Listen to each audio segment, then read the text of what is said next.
Kung Fu Hustle, hands down one of my favorite action comedies of all time. I might be a little biased because I grew up watching this film and I've seen it countless times, but I've made a few short videos on it and it seems like many of you agree as well. So in this video, let's break down why this was such a masterpiece and why 22 years later, nothing in this Kung Fu action comedy genre has even come anything close to this film.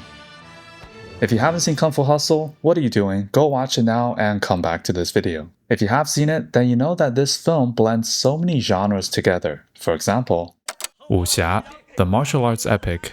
It's a genre of Chinese fiction built around martial artists who operate outside normal law and physics, where power is earned through discipline and stays hidden until the moment it matters.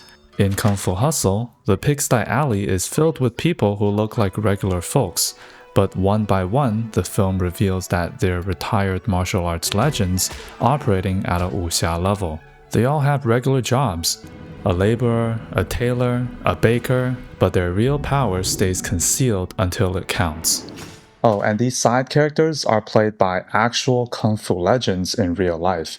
More on that later. Slapstick. Common in Stephen Chow films, we often see physical comedy built on exaggeration. Inspired by silent era pioneers like Buster Keaton and Charlie Chaplin, and even cartoons like the Looney Tunes. Layered right on top of the wuxia mythology, it creates a rather unique blend of genres. Gangster. The Axe Gang was a real crime syndicate in the 1920s Shanghai. It was a violent gang expanding its territory and extorting from the poor, just like how it's portrayed in the film. Musical. Random musical performances are not uncommon in Stephen Chow films.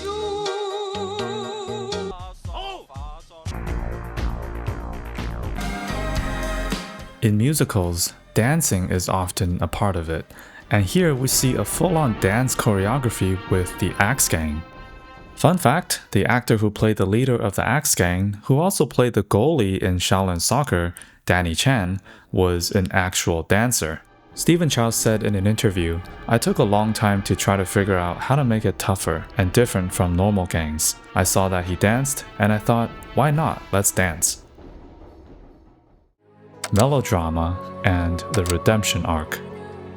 One of the oldest storytelling techniques, melodrama runs on a clear emotional plotline, where the character suffers, is humbled, and then earns some kind of a moral or personal redemption. Sing was a kid who tried to be a hero but got beaten for it.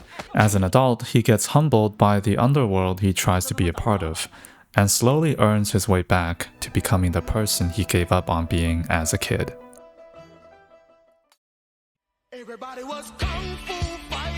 The classic Kung Fu legends living among the people is a common trope in wuxia, and Stephen Chow was out here collecting real martial arts legends like Thanos collecting Infinity Stones. So this incredible cast is certainly worth reintroducing. The landlord, played by Yun-Hua, trained in the same Peking opera class as Jackie Chan. His first breakout role was in Bruce Lee's Fist of Fury and Enter the Dragon, where he was also Bruce Lee's actual stunt double. He acted in over 200 films in his career, but my favorite is still his villainous role in Dragons Forever. The landlady, played by Yun Cao. From the same school as Yun-Hua, she started as a stuntwoman, had a few major roles in Hong Kong film, even had a small international role in a James Bond film. Then she spent 20 years outside the industry until Stephen Chow spotted her at an audition by chance and convinced her to take this role. The Beast, played by Bruce Leung, an established Hong Kong martial arts actor throughout the 70s and 80s, he rose to fame after Bruce Lee's death, where the industry was looking for the next Bruce Lee. This phenomenon was known as Bruceploitation. I might do a separate video on that. He was trained in Goju-ryu karate and Wing Chun, but his career was cut short after a political misstep, which got him blacklisted from the film industry. Decades later, Stephen Chow pulled him out of retirement for his very first villain role. He was really a beast, but sadly, he passed away earlier this year. The Tailor, played by Chu Ziling, another established martial artist and actor who has appeared in over 70 films. His Iron Rings fighting style is legit. He specializes in Hangga, an ancient southern style known for low stances and powerful internal energy strikes. His discipleship lineage traces directly back to the legendary Wang Feiheng. Yes, the main character played by Jet Li in Once Upon a Time in China. And he runs a generational martial arts school even till today, and he's still active in California. The Laborer, played by Shi Xingyu, the youngest master from Shandong province. He was an actual Shaolin monk for 10 years from the age of 12, known for his kicks, specifically the northern-style Tan Tui. And finally, Donut, the baker, played by Dong Zhihua. He was formerly trained at China's National Academy of Theater Arts as a Peking opera and wushu performer, and he was actually the top candidate to play the Monkey King in the legendary 1986 Journey to the West series. Stephen Chow himself is a huge Bruce Lee fan and have grown up watching kung fu films and even went to kung fu training for a few months. So this film for him is assembling a squad of actual established, experienced Hong Kong and mainland Chinese martial artists. And that's what made this film so authentic. Most of the Western audience aren't aware that the fan favorite landlady was a direct reference to the 1963 Chinese film The House of 72 Tenants. It was remade many times, including the Shaw Brothers remake, which became the highest grossing film of 1973, even surpassing Bruce Lee that year. The story is set in a chaotic courtyard where dozens of families share walls, water pumps, and each other's business. The courtyard tenement was a standard working-class housing across Hong Kong and Guangdong. The Pigsty Alley in Kung Fu Hustle is a Cantonese pun on the infamous Kowloon Walled City, which was an extreme version of that. The set design was also inspired by a real residential building in Shanghai called Longchang Apartments. Anyway, director Stephen Chow grew up watching this film, and he himself has said that he created Pigsty from his own childhood memory of these exact housing conditions. Living in this kind of environment when I was a kid, and I miss it. In the House of 72 Tenants, there are dozens of working-class tenants all crammed into one courtyard.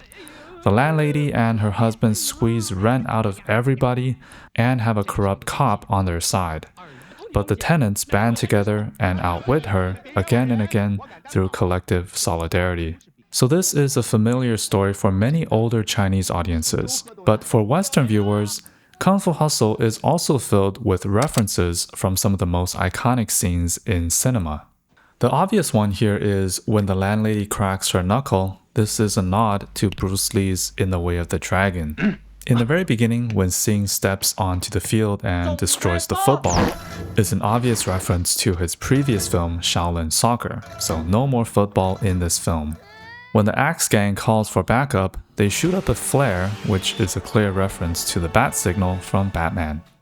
When the Beast is being punched repeatedly, he says, "Harder, harder," referencing Raging Bull. Harder. That's hard. What the fuck? When Donut the baker is dying, he randomly starts speaking English. 我睇喎，貼牌，出刀。你都係講返中文啊。 This line is a reference to the Untouchables. What are you prepared to do? The gushing blood imagery at the insane asylum is an obvious direct visual quote from The Shining. On the outside of the asylum, with the hovering lightning clouds above, was inspired by Ghostbusters. And this cartoonish, exaggerated running animation when Sing is running away from the landlady is a reference from the Roadrunner Looney Tunes. And finally, as I mentioned, the Axe Gang is a real gang from the 1920s Shanghai, but it also draws from this Shaw Brothers classic, The Boxer from Shantung. Finally, let's dive into the soundtrack. Very underrated in my opinion. I occasionally listen to the soundtrack when I'm working. The score, composed by Raymond Wong, comprises mostly of adapted traditional Chinese folk songs, or minyue, and many of which were composed during the Great Leap Forward period, which was the 50s and 60s. And this type of music was commonly used in swordplay films in that era. Without a doubt, Chinese opera has a huge influence on Chinese cinema.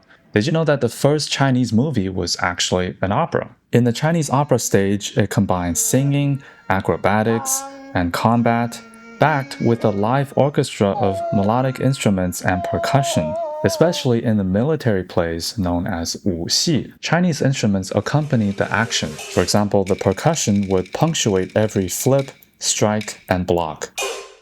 So that's Kung Fu Hustle, one of my favorite action comedy films of all time. What do you think? If you've seen it, let me know what you think in the comments section below, and subscribe for more videos like this.